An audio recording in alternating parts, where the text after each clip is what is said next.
So, Thank you very much. hi, Thank you very much for your introduction and good morning, everyone.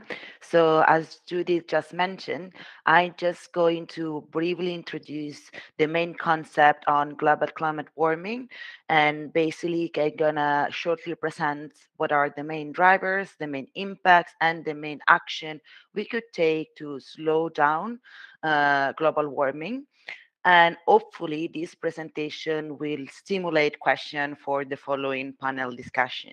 So let's start with some key facts on the main drivers. So to have a clear overview, what I thought was to focus at the sectors, but also at the geographical distribution of emissions. And so if we look at sectorial data, what we see is that the energy supply sector, the industry sector, and the follow sector. A stands for agriculture, forestry, and other land use, are the three major contributors of anthropogenic emissions. Altogether, they account for about 80% of global anthropogenic emissions. This is according to data published by the IPCC in the latest report, that is the sixth assessment report. Of course, what this means that companies and countries are not reducing enough emission fast enough to actually meet the 2030 climate target. If we look at the geography of emission, we also see that emissions are not heavily distributed among countries. What does it mean? Then developed countries are the one that have the highest share of historic cumulative emissions, basically the one that emitted the most overall. But also we see that if we look at the growing pattern, then emissions growth occurs mainly in developing countries and mainly in Asia and the Pacific. Why so? Because for now, unfortunately, economic growth and emission seems to be coupled, but it's actually and linked, but it's actually possible to decouple and so to make a sustainable economic growth. And what is really important, if we look at companies' data, so I decided to look at European companies, and TPI, that is the Transition Pathway Initiative from the London School of Economics, is analyzing how companies are aligned with climate target and carbon performance. And what we can see that it seems that European companies are more aligned with the 2 degrees climate target with respect to the rest of the world. And this seems to be related with the most stringent regulatory framework that we have in the EU. So mainly the EU ETS. So the EU ETS is the emission trading system. So the cap and trade that is regulating mainly the energy sector in the EU. To have a clearer picture on drivers and what we stand in terms of global climate warming, it is also important to have a picture of what are the current climate finance flows. Why so? Because of course, in order to sustain this transition, in order to decarbonize the sectors and the countries and the data, so that I've shown you before, we need finance. We need to finance the transition. So if we look at data, there are some worrying figures. First of all, it is true that total climate finance have been increasing over the last decade, but also the pace of increase has been slowing down in the last few years. Of course, this is partially related to the COVID-19 and economic crisis, but still, of course, this it's kind of a worrying factor because we are still far away from the climate target we set.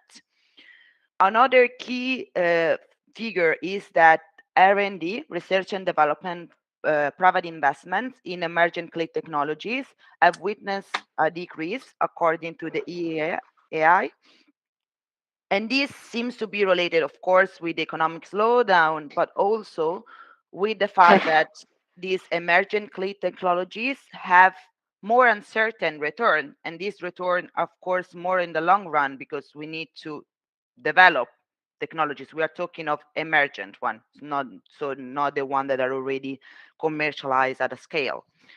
And another figure to take into account is that most of the climate finance is going to renewable energy, almost 50% of all investment, while there are sectors like the AFOLU sector that are significantly underfunded. The AFOLU sector is receiving only 2.5, even though, as I showed you before, is one of the major contributors. Why so is also related to uncertainty. It seems also to be related to the fact that this sector is less regulated than the others. And also it seems to be more risky investment. But we can then talk about this concept. And lastly, if we actually would like to be on the right path to meet the climate objectives by 2030, then we will need an increase in annual climate finance by almost 600%. So that's really a really significant increase. But if we don't do that, what do we expect to be the impacts? So I decided to gather this data from economic impacts published by the EU Horizon. So I decided to have a focus on the EU since of the context of this webinar. And if we look at just total financial losses from river flooding in Europe, we see that already over the past decade, climate river flooding cost about 5 billion per year on average. And this figure is expected to increase up to 20 billions per year by 2030 if we don't act.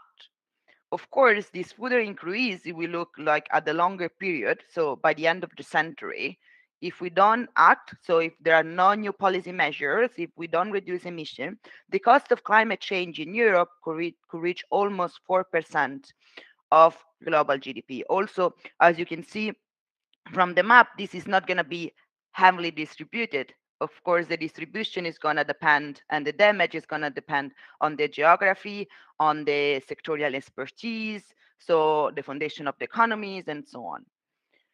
So, what are then the action we could take right now to slow down global warming?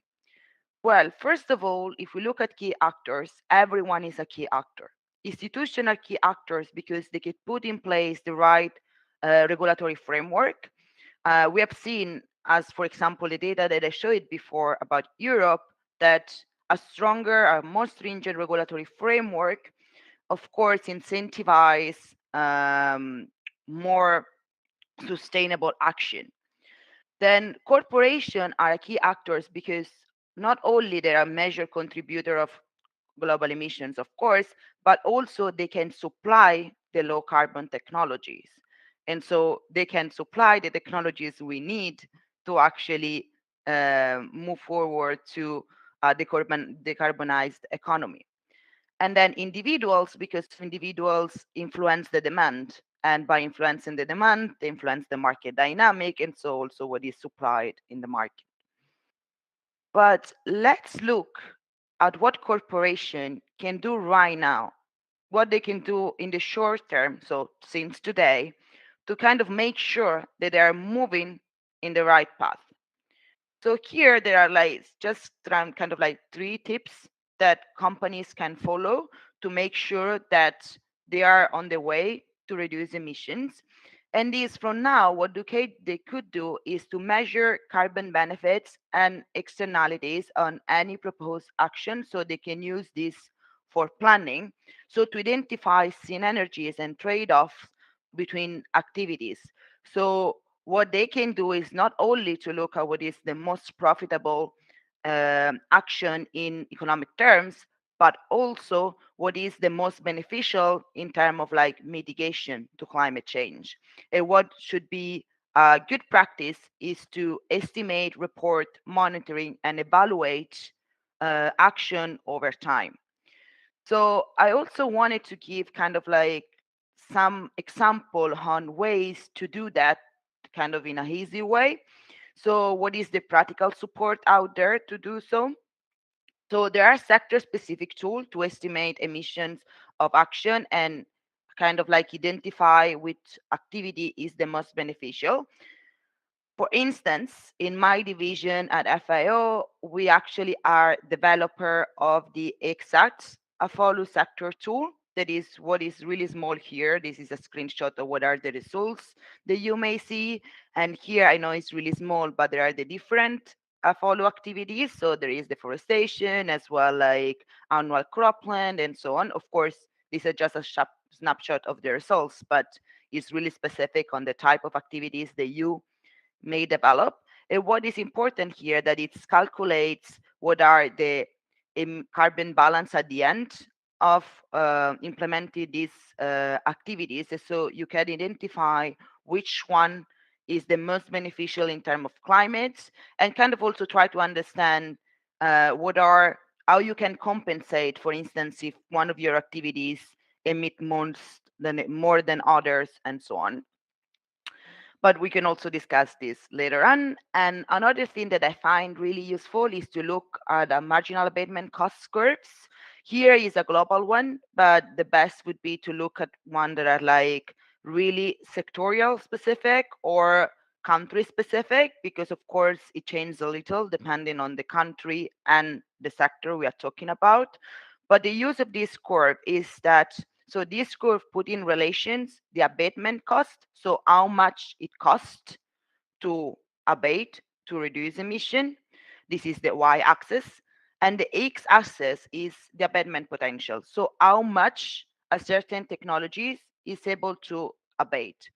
Why do I say technology? Because each of these bar represents a technology option, and these are ranked from the least costly to the more costly. So what we see is these actions actually for this curve comes at a negative cost. Of course, there may be costs that are not accounted in this curve, like transaction costs, but this is useful to understand which technologies are already viable and are already not that costly to implement, and which one instead still need to be developed. For instance, normally on the left side, we always find energy efficiency improvement that we know to be, quite cheap and can actually achieve a lot of reductions. And normally on the top right, we have CCS, carbon capture and storage, that are technologies that still need to be developed to be commercialized at a scale, but that can potentially reduce emission by capturing them from the atmosphere. So this was a really brief introduction on all the main concepts on global climate warming. I hope I was clear enough.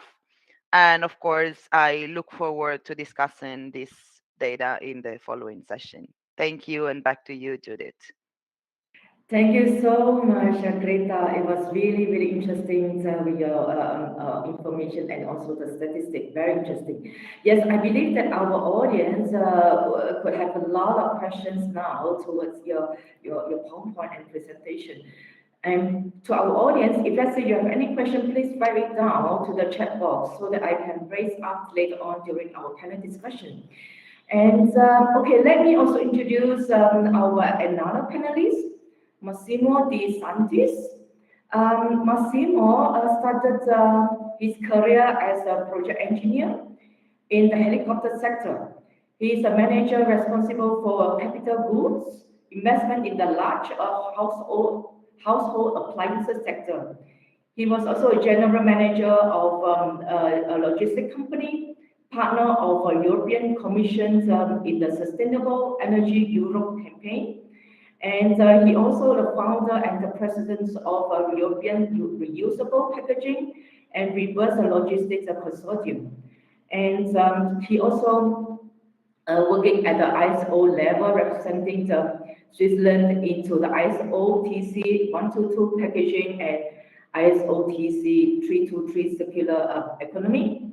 And he also founder and president of Free Pack Neg Holding. This company is working in the product durability, design for reuse, and they control reverse logistics through the procedural and the IoT. Okay, So let me also let's start the panel discussion. Um, okay, Greta, I have a question. What are the risks and that the climate change poses to the private sector? Would you like to share with us, please? Yes, of course. So thinking about the private sector, there are three main risks that normally arise when we talk about private companies. These are the transition risk, physical risk, and the liability risk. So what are these risks? What does it mean? So the transition risk is related to the concept of like stranded assets.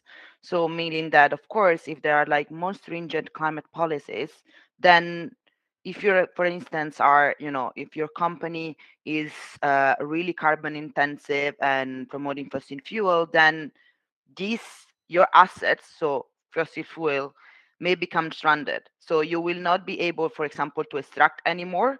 So this is also related to a financial risk. That means that your asset, your company may be overvalued in the financial market. Then there is the physical risk. That means that this is actually the impact, for example, of flooding. We've seen in the presentation that Europe was damaged by floods and lost up to 5 billion it was. So companies, this can also damage the headquarter of a company, for example. And this is also a damage, so physical risk to global climate warming. And the least one is liability. What does it mean is that if you're actually causing global climate warming, then you be held responsible for that. So may need to answer for that and repay the damage that you have created. So normally for private companies, we talk about these three types of risk. And of course, to reduce these three type of risk, what you could do is like kind of like to finance and move to more sustainable technologies, and at the same time adapt to reduce the impacts of climate warming or climate change. So for example, to reduce the physical risk. Okay, yes. Yeah, okay. Yes, you're right. Thank you, Greta. And Mashino, I know that actually packaging and also this actually has already given a very huge impact to the climate change. So would you like to share with us what the kind of packaging is worse for the environment? And how difficult is it to innovate to the corporate? Yeah. Very good, thank you. Good morning to all of you. So let's say that from my point of view, we have always to find a way to consider that when there are big change in action, we have always to find a way to rethink which is the very nature of the business. We have always to remember that the world is our country, and let's say to do good is have to be our religion.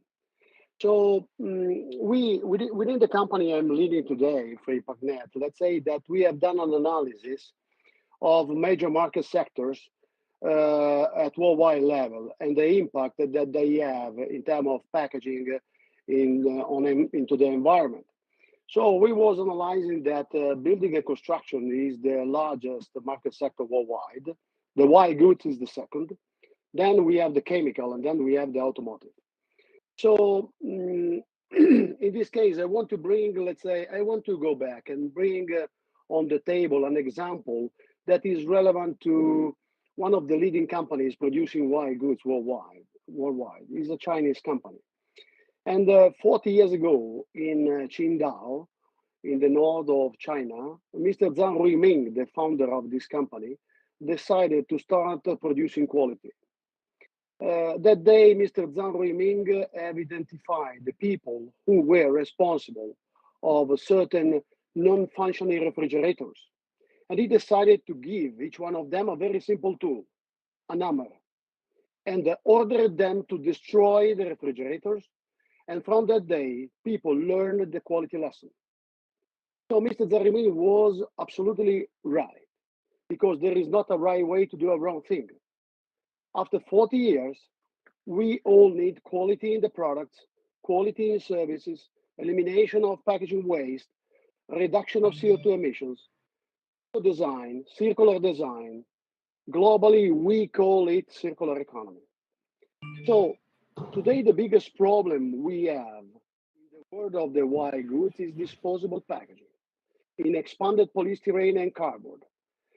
These products, these problematic packaging materials are not able to protect adequately the product and the environment. And globally, every year, there are more than 30 million products damaged and 1,200,000 tons of packaging waste, equivalent to 400,000 trucks, equal to the distance between Qingdao in China and Moscow. Today is time to have that hammer back.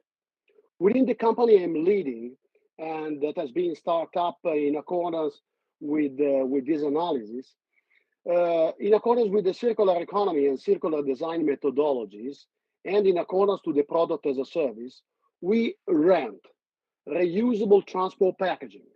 And we invest in product durability, we in design for reuse, and using RFID associated to a tracking platform and following procedures, reverse logistic procedures, we control the reverse logistics of these returnable packaging. And we give back to the factories. After 20 rent cycles, but we have already done, let's say, tests where our packaging have been able to resist up to 40 rent cycles. The returnable packaging is recycled, and with the recycled materials, new returnable packaging, reusable packaging are produced in accordance with the ISO standards. The results of our experience are positive. With the blue reusable packaging, product damages are reduced to zero. Packaging waste is eliminated. Emissions are reduced by 77%. Level, it means 200 million tons per year. One, as a consequence of this kind of activity, at global level, all of these kind of actions allow manufacturers and retailers and the whole value chain from the factory to the final customer to reduce the total cost of ownership by around 50 billion euro per year. I was, let's say, your presentation, and you was talking about new, let's say, investment that have to be done in a reason of an increase of 590% in order to achieve, let's say, our target. I suggest you and all the other people that are investing money to find a way to make really deep analysis in the real market sectors, because the circular economy in this way, in this case, have clearly demonstrated that it's possible to save a very big amount of money. And so that could be used by manufacturers to find a way to rethink what they are doing, which is the best way, which are best products in order to reduce CO2 emissions. So Okay. this is my answer. Thank you. Okay. Thank you, Massimo, yeah, for the very detailed explanation. Greta, why have R&D investments in the clean technologies decreased? What are the means through which corporations can build the expertise to innovate? Would you like to share with us? Yeah. Yes, of course. Thank you, Judith, very much for this question. So, as I show in my slides, it seems that research and development investments in emerging clean technologies have decreased recently. As I mentioned, this could be mainly related to COVID-19, so the economic slowdown. This is normally every time there is a crisis, of course, investment in those technologies that are like more risky, like where returns are more uncertain or that are like more in the long run, are going to reduce. For instance, we're talking about carbon capture and storage. We're still developing this technology, so we are not really sure what we're going to have something that can be commercialized. So normally, if I have to invest, I will invest in something that will give me a return in the short term. It is also something that is secure, that it's safe. Also because we need to consider when we talk about technologies and innovation that this is a positive externality. What does it mean is that you can copy from one another. So instead of investing on developing it, you can just kind of like copying once it's been developed. And so you also need always to try to understand how this protection and works, because companies may think instead of investing in something that is uncertain, I will wait for something else to develop it, and then I'm gonna can't have it's kind of like steal the technology, let's say. And here is where like the right policies and the right regulatory framework also plays a role. There is also the concept of the network effect of innovation. That means that the most companies are developing a technology, the most it makes sense to develop that technology, because of course, if there are, um, a lot of people using electric car, there will be a lot of like charging station, so it makes sense to continue to produce that. But if there are no charging station, then I don't have an incentive to actually produce this car. And looking at the second part of your question was other ways you were saying with which corporation can build expertise to innovate, if I'm not wrong. So we have seen that what actually, in terms of like clean technologies, what actually makes sense is what we can call cross sectors and cross countries collaborations. Why so? Because these technologies have a really wide application. That means that these technology are applied to more than one sector. So they require expertise from more than one sector. So this is what justify, gathering people from different sectors. And then why do I also say geographical collaborations? Because when we talk about innovations and clean technologies, there are a lot of like technological clusters. So there are some countries that are kind of like have a high expertise in that specific technology and so on.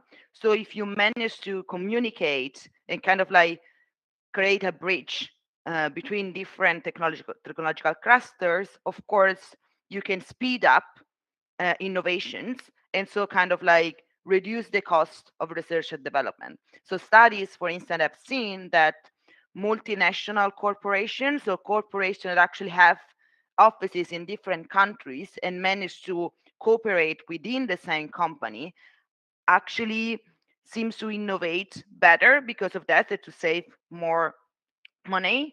And then the idea would be that also companies then maybe they're not that big, they're not multinational, can just cooperate with other companies, and then they can create partnership to actually innovate.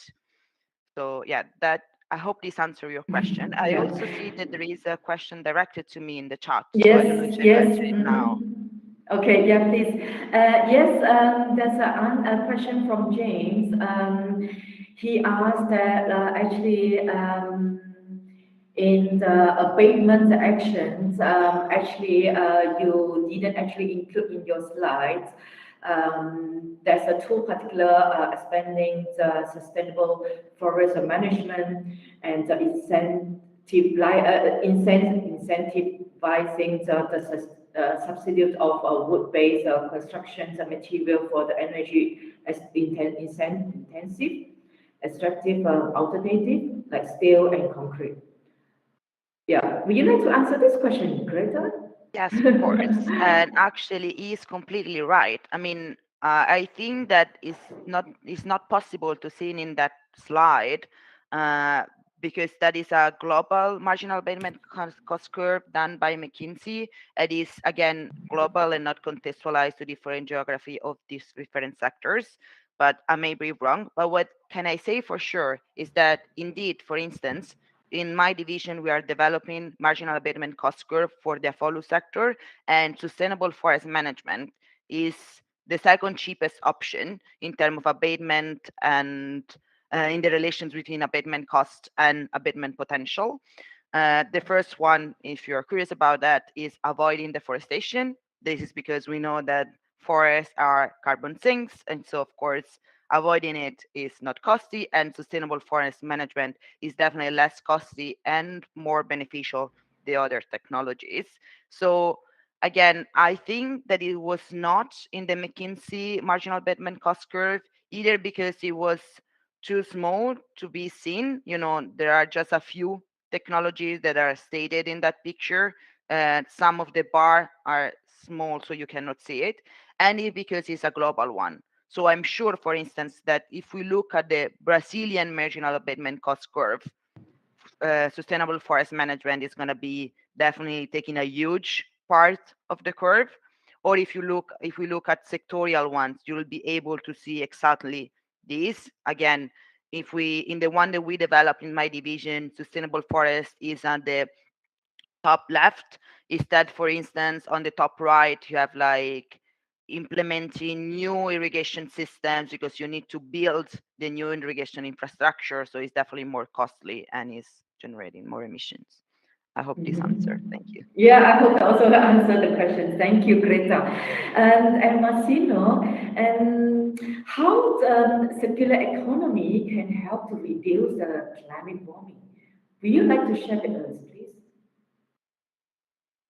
Uh, as I was saying before, let's say that circular economy is giving to us the possibility to rethink what we are doing, and that is extremely important. One of the key points that let's say I want to change just a bit my the direction of my answer, because I want to bring, let's say, the consideration that has been done by Greta in accordance to the capability of companies to change to a different model. Let's say I don't want to have a lesson today on circular economy, but the key point is that each one of us knows about linear economy and circular economy. The linear economy is something that is is not giving us the possibility to reduce CO2 emissions, or there are only very small sectors where there is this kind of possibility. The circular economy is something that is giving to us the possibility to rethink completely our business and reorganize the kind of business that we do. The example that I have done before about reusable packaging into the white goods sector is really very clear. But the key point, Greta, is that, let's say, in certain sectors, to innovate is really very difficult because companies are really conservative. And let's say companies that have always operated into the linear economy are today measured with the linear parameters. In the stock exchange, analysts are evaluated companies on a quarterly basis for fixed financial parameters. These are the parameters that make it possible to give a return on the investment to institutional investors and pension funds. So there are no economic impact assessment in the financial statements of companies that influence the value of the share on the stock exchange. So there are international, yeah, I can agree, there are international prizes, awards, let's say best practice, yes, but never something that conditions the outcome of the evaluation of the value of the single share relevant to parameters that are in accordance with the circular economy. This is the reason because it's very difficult to change. It's also difficult to copy and paste inside the same company. For instance, let's say an experience that we have done talking with white goods manufacturers that are global companies. The major 5 white goods manufacturers, they are global companies. When we talk in Europe, or we talk in the United States or Brazil or China, it's extremely difficult for them to talk and copy and paste the best practice inside their organizations. So, and the key point is that these companies are really very old in terms of organization, are strictly related to each one of the region where they operate, and there are not financial parameters in their balance sheet that are linked to the environmental performances that are relevant to the circular economy. No one. Okay, yes. Yes. Back to you, Greta, because just how you mentioned about the Afulo, and why is the Afulo sector so underfunded compared to other sectors?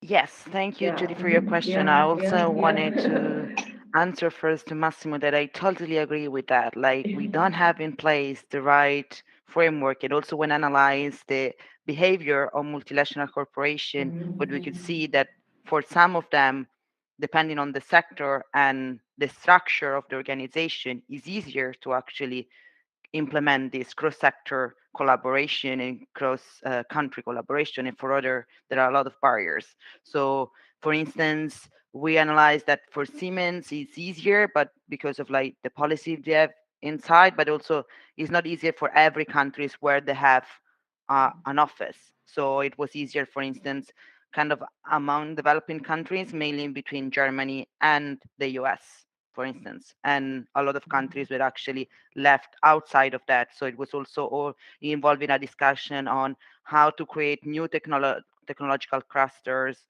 innovation cluster in developing countries, because we know that when we talk about innovation and technologies, we are kind of like a triad of EU, Japan, and US. But sorry, apart from that, I'm going to answer your question, Judith. Sorry for this. We can discuss this forever. This is fine. Yes, good that you have some also additional comment or information to the Massimo's statement here. About why the Apollo sector it seems to be underfunded is actually, you know, since I'm working for the FAO and the Agriculture Division of Climate Change, this is actually what we work on daily. So the reason why the Apollo sector seems to be more underfunded than the others is because there are kind of like several factors playing a role in this context. So first of all is the fact that this sector is like less regulated than others, so there is less incentive to invest on it. Like for instance, just looking at the EU is regulated by the EU ETS. So if you are working on sectors that are inside the EU ETS, that you're like kind of incentivized to invest in climate friendly technologies and activities and so on. But in terms of the follow sector, the process is still undergoing. So it's something that is being defined. Another thing is that kind of like returns are more uncertain, are kind of perceived as like more risky, also because the follow sector is particularly vulnerable to climate change. I mean, an extreme weather event can destroy fields and hold your investments completely. And also there is another fact that is really hard to track private investment in the follow sector. So also when we look at this data, we need to understand that it's definitely really, really underfunded, but we're not also able to track to what extent, just because it's really hard to see this kind of like small flows coming from the private sector, for instance. Okay, yes, agree, fully agree, Greta. Massimo, I know that you're talking about the framework, and so means that is the political power or the policy makers able to support the innovations are relevant to circular economy, right? This is Yes. Thank you. yeah. Thank you for this question. Let's say that best available technologies and new circular models need to be understood. Results need to be consolidated. Then new directives come, like the new one that in November 2022, after 3 years of very hard job by the European Commission, has been stated that the 90% of the large household appliances have to be packed with the reusable transport packaging by the 1st January 2030. That means 81 million pieces. That is very huge. So they naturally can support change. They take a lot of time usually, but let me talk let's say a few minutes about the product technology change that has been indicated inside the new directive that has been published by the European Commission. I want to give to you two examples because that is really very important. Always link it to reusable packaging and disposable packaging. The differences. The dishwasher that we have at home right now and that is packed with the styrofoam and cardboard packaging, have to be able to resist to 1,200 kilo under the lateral point of view because it's moved with the clamping forklift, and have to be able to resist to 1,200 kilo under the vertical point of view. So that means that due to the fact that the disposable packaging is not able to protect the appliances from these kind of forces, is the product that has to be done robust enough in order to resist to this 1,200 kilo. But we as consumers, we don't use at all this kind of performances. So with an reusable transport packaging that is able to resist to 1,200 kilo in all the conditions, at the one we have, there is the possibility to rethink completely the dishwasher, and they have only to develop a product that have to be able only to wash dishes and no more to resist to vertical forces.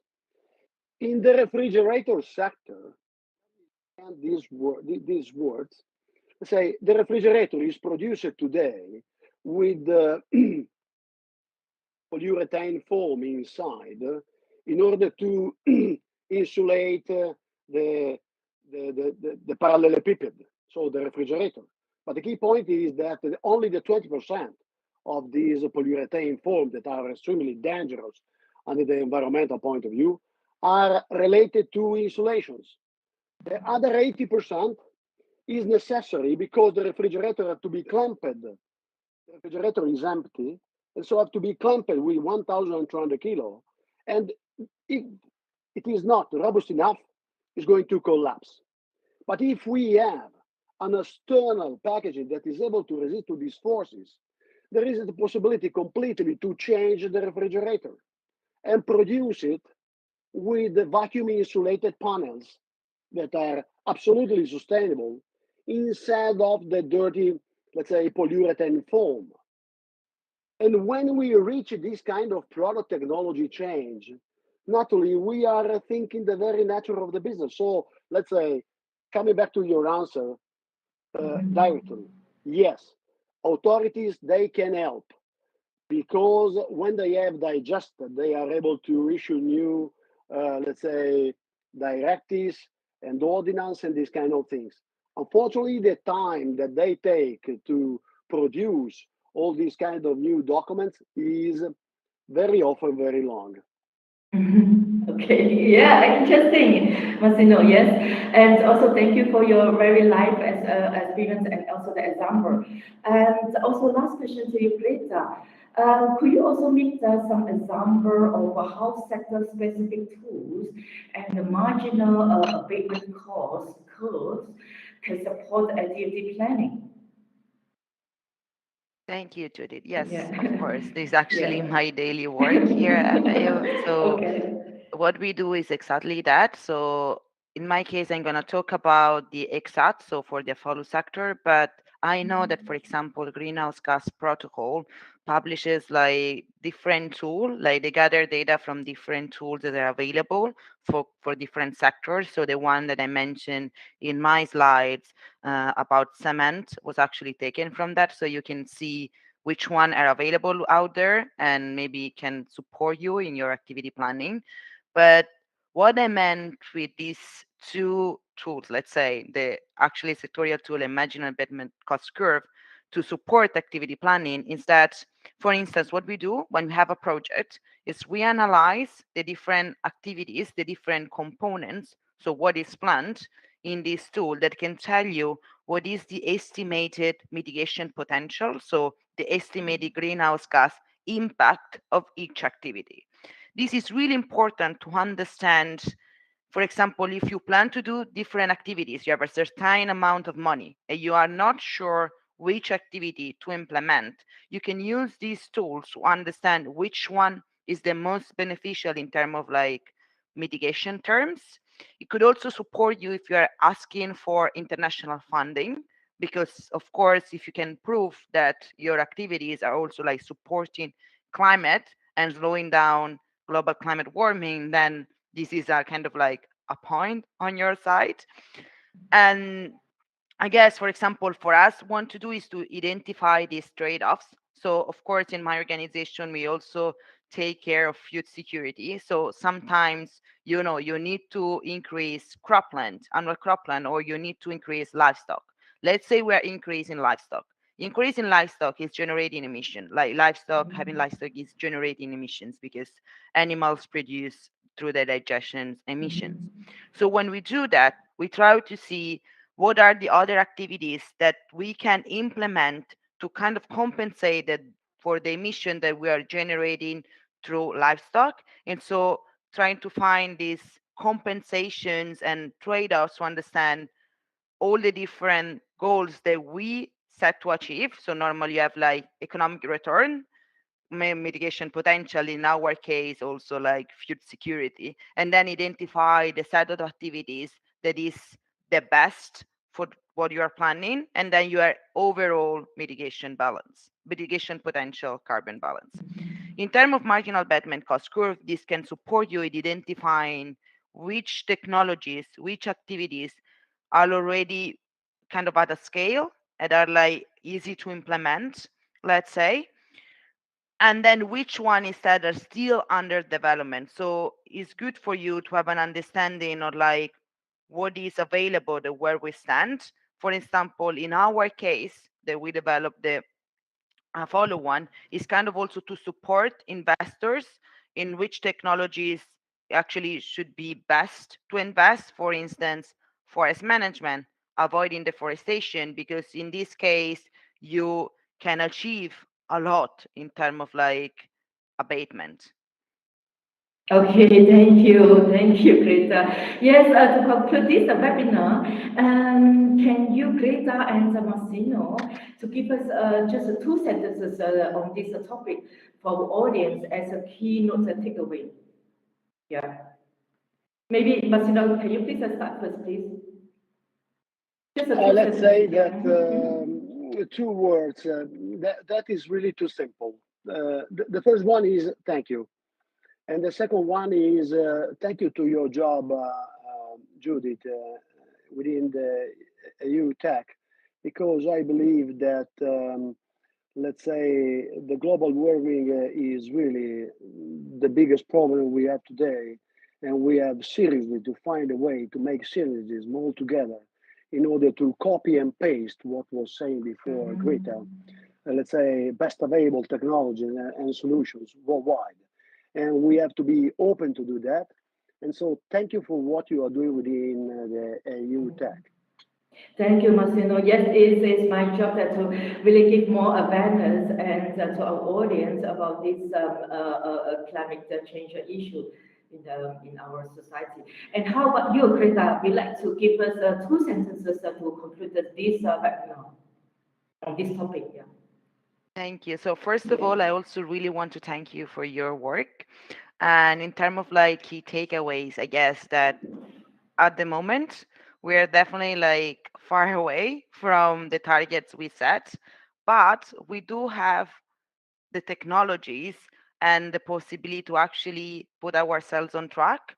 Actually, Europe has as a leader on that. And so I guess that we should continue to lead and put in place more effort to actually innovate and move from business as usual to a more sustainable pathway.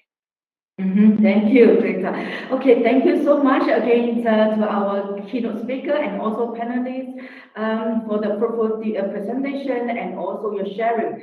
And we are really happy and appreciate your being here. On behalf of the EU Tech Chamber, we have a little present for you.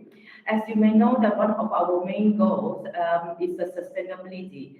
And we are going to plant a tree in Africa in your name. in order to help us to reduce the reduction of CO2 emissions. So let me present to you quickly the certificate. Um, so Greta, this certificate for you, and Marcino, this is for you. Okay, and for our audience, please follow our upcoming webinars in the linking or our chat forum. You may also find the links in our chat room, and please also join our networking event on the 25th of January, 9 o'clock, because we're going to further discuss on this topic, and I believe that you have a lot of questions pertaining to this topic. And in the networking event, we will go to dive deeply on this topic with our speakers, and I hope that maybe Marcino can also to give us some detailed information with some slide also, PowerPoint also, to discuss about the challenges facing now in this area and solution to resolve the problem. Please also register yourself in the links posted in the chat room. And yeah, our webinar today is come to an end. Thank you so much for joining us today. And we hope that you enjoy our webinar today. And thank you again, our panelists and our audience. Thank you for being here today. Please also, I hope that I can see you also in our next event. Thank you so much. Thank you. Bye. Thank you. Thank you. Thank you. Thank you. Bye-bye. Bye. Thank Have a you. lovely Bye. day. Bye. Yeah, Bye. thank you. Bye.